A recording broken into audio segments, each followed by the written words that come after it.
Good morning student, I am Jitendra Vishwakarma. Welcome to my channel Avon English spoken. दोस्तों, आज हम सीखने वाले हैं use of ask for. Ask for means होता है मांगना।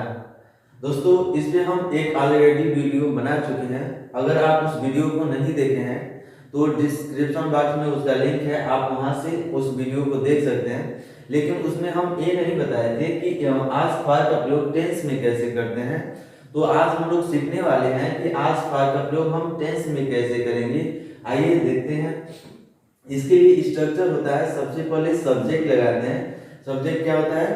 जिसके विषय में बात होती है या जो क्रिया को संपादित करता है उससे हम क्या करते हैं? सब्जेक्ट करते हैं। सब्जेक्ट के बाद हमको हेल्पिंग वर्ब लगाना होता है। हेल्पिंग वर्ब क्या होता है?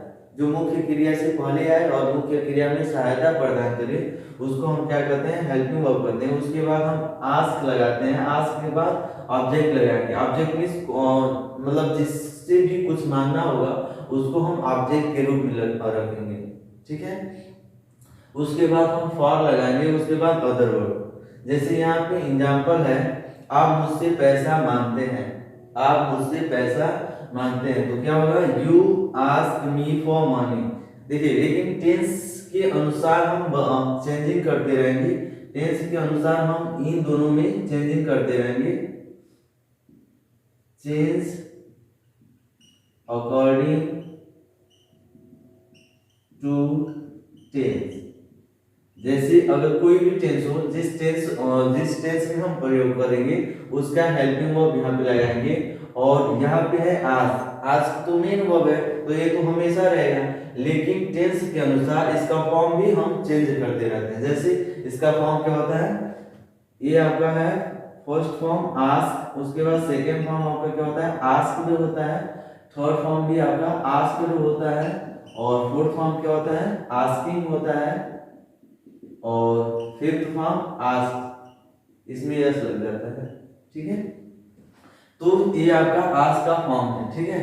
टेंस के अनुसार हम उसे बदलते रहेंगे।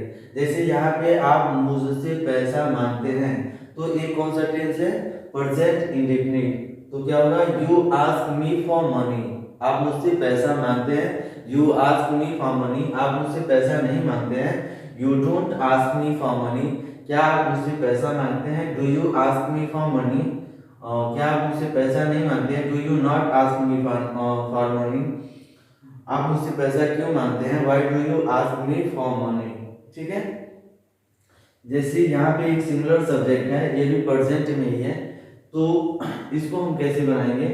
वह मुझसे पैसा मांगता है तो क्या होगा? He ask. देखिए, इसमें यस लग जाएगा। He ask me for money. अगर निगेटिव में होगा तो क्या होगा? he does not ask me for money. Does he ask me for money? Does he not ask me for money? Why does he ask me for money? वह मुझसे पैसा क्यों मांगता है? ठीक है। देखिए, ये तो रहा आपका प्रेजेंट इंडेफिनिट। अगर प्रेजेंट कंटिन्यूअस में हो या किसी भी टेंस में हो, उसके अकॉर्डिंग हम आपको चेंज क्या करना होगा? हेल्पिंग वर्ब चेंज करना होगा और मेन वर्ब जैसे आस्क। तो आस्क में चेंजिंग क्या करना होगा? केवल इसका फॉर्म चेंज होता है। जैसे किसी में फर्स्ट फॉर्म लगता है, किसी में सेकंड फॉर्म लगता है, किसी में थर्ड फॉर्म लगता है, किसी में आपका फोर्थ फॉर्म लगता है। तो अकॉर्डिंग टू टेंस हम इसका फॉर्म चेंज करेंगे और हेल्पिंग वर्ब। ठीक है। तो देखिए, लेकिन यही चीजें जब निगेटिव में होता है, ये तो अफर्मेटिव का रोल है, लेकिन अगर निगेटिव में होगा तो हम हेल्पिंग वर्ब के बाद क्या कर देंगे? नॉट लगा देंगे। और इंट्रोगेटिव में होगा तो हेल्पिंग वर्ब को हम पहले कर देते हैं। और डब्ल्यू एस होता है तो डब्ल्यू एस को पहले रखते हैं। डब्ल्यू एस मीन्स कोई भी प्रश्नवाचक शब्द जो बीच में आता है, जैसे कब, क्यों, कैसे, और कोई शब्द बीच में आता है तो उसको हम पहले उसकी अंग्रेजी लिखते हैं। उसके बाद हेल्पिंग वर्ब लगाते हैं। उसके बाद सब्जेक्ट, उसके बाद आस्क, उसके बाद ऑब्जेक्ट, उसके बाद फॉर, उसके बाद अदर वर्ब और लास्ट में क्वेश्चन मार्क। ठीक है। तो इस तरह से हम इसका टेंस में प्रयोग करते हैं। जैसे अगर कंटिन्यूअस में बोलना हो, आप मुझसे पैसा मांग रहे हैं। आप मुझसे पैसा मांग रहे हैं, ये कौन सा टेंस है? Present continuous. तो क्या होगा? You are asking me for money. आप मुझसे पैसा नहीं मांग रहे हैं। You are not asking me for money. क्या आप मुझसे पैसा मांग रहे हैं? Are you asking me for money. क्या आप मुझसे पैसा नहीं मांग रहे हैं? Are you not asking me for money. आप मुझसे पैसा क्यों मांग रहे हैं? Why are you asking me for money. समझ में आ रहा है? इसका अगर कंटिन्यूअस बनाए तो वह मुझसे पैसा मांग रहा है। He is asking me for money, he is not asking me for money, is he asking me for money, is he not asking me for money, why is he asking me for money.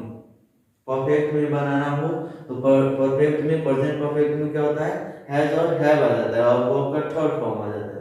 यानी किसी भी tense में आपको प्रयोग करना हो तो आपको टेंस आना चाहिए। अगर टेंस आता है तो इजीली आप इसको फ्रेम कर लेंगे किसी भी टेंस में, ठीक है।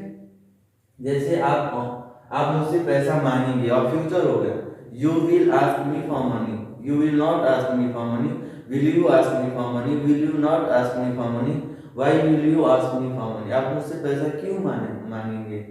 तो इस तरह से हम किसी भी टेंस में प्रयोग कर सकते हैं। तो यहाँ पे तो हम केवल आप और वह लिए हैं और यहाँ पे पैसा लिए हैं, ठीक है, और मुझसे लिए हैं। आप इसको भी चेंज कर सकते हैं कि आप उससे पैसा मांगते हैं तो क्या होगा, you ask him for money. आप पिताजी से पैसा मांगते हैं, you ask father for money. आप हम लोगों से पैसा मांगते हैं, you ask us for money. आप उन लोगों से पैसा मांगते हैं, you ask them for money. यानी अकॉर्डिंग टू टेंस आप इन सब को मतलब चेंज करना पड़ेगा। तो टेंस अब अगर आपको आता है तो आप इजीली उसे चेंज कर लेंगे, ठीक है। कुछ और एग्जांपल देखते हैं। मैंने आपसे कुछ नहीं मांगा, मैंने आपसे कुछ नहीं मांगा, तो कौन सा टेंस है, पास्ट इंडेफिनिट का नेगेटिव है। मैंने आपसे कुछ नहीं मांगा पास्ट इंडेफिनिट का नेगेटिव सेंटेंस है, तो उसमें डिड नॉट लगाते हैं तो क्या होगा, मैंने आपसे कुछ नहीं मांगा। I didn't ask you for anything, I didn't ask you for anything. पिताजी मुझसे पानी मांग रहे थे, पास्ट कंटिन्यूअस। पिताजी मुझसे पानी मांग रहे थे, पास्ट कंटिन्यूअस है तो उसके रूल के अनुसार बनाएंगे, क्या होगा, father was asking me for water, father was asking me for water. वह दया का भीख मांग रहा होगा, फ्यूचर कंटिन्यूअस टेंस है, वह दया का भीख मांग रहा होगा तो क्या होगा, he will be asking for mercy, he will be asking for mercy। आपने उससे क्या मांगा, आपने उससे क्या मांगा, what did you ask him for, what did you ask him for, आपने उससे क्या मांगा। इस तरह से हम किसी भी टेंस में इसका प्रयोग कर सकते हैं। आई होप आपको समझ में आ गया होगा। तो आज के लिए बस इतना ही, मिलते हैं अगले वीडियो में। अगर आप मेरे चैनल को सब्सक्राइब नहीं किए हैं तो please subscribe my channel and hit the bell icon for getting all notification. Thanks for watching my video.